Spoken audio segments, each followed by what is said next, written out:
सगळ्यांचं सरकारी योजना या चॅनलवरती स्वागत आहे. तर आता आपण पुढच्या बातमीकडे वळूया. गेल्या वर्षी जुलै महिन्यात अंतरिम अर्थसंकल्पात महायुती सरकारने मुख्यमंत्री लाडकी बहीण योजना जाहीर केली. या योजनेअंतर्गत पात्र ठरणाऱ्या 21 ते 65 वयोगटातील महिलांना दरमहा 1500 रुपये देण्यात आले. म्हणजे प्रत्येक महिन्याला ते 1500 रुपये मिळाले. पुढे बघूया.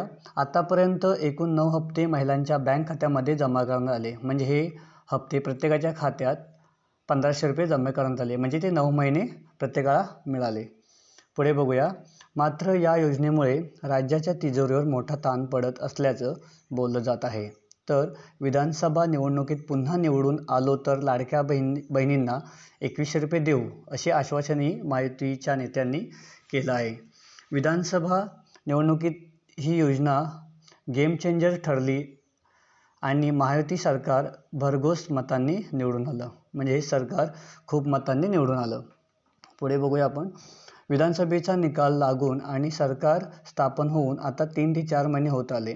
मात्र त्यानंतरही लाडक्या बहिणींना दर महिन्यांना 2100 रुपये मिळाले नसून ते पैसे कधी मिळणार असा सवाल लाभार्थी महिलांपासून ते विरोधकापर्यंत सर्वच जण विचारत आहेत.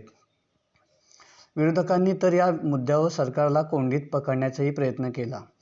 तसेच सरकार इतर योजनेचे पैसे या योजनेकडे वळवत असल्याचा आरोप विरोधकांकडून सुरू आहे. राज्याच्या अर्थसंकल्पीय विधानसभांमध्ये याबाबत घोषणा होऊ शकते असा अंदाज व्यक्त केला जात होता. मात्र अर्थसंकल्पीय विधानसभांमध्ये या योजनेतील वाढीव पैशाबाबत कोणताही निर्णय घेण्यात आलेला नाही. पण ही योजना बंद होणार नाही. लाडक्या बहिणींना 2100 रुपये तुम्हाला नक्की मिळतील असं आश्वासन सरकारमधील नेते मंत्र्यांतर्फे देण्यात आलं. पण तो दिवस कधी उजाडणार असा सगळ्यांचाच प्रश्न आहे. तर पुढची माहिती जाणून घ्यायची असेल तर चॅनलला सबस्क्राईब करा आणि व्हिडिओ आवडल्यास व्हिडिओला लाईक करा आणि इतरांनाही शेअर करा. म्हणजे सगळ्यांना माहितीची पूर्ण अपडेट भेटेल. जय हिंद, जय महाराष्ट्र.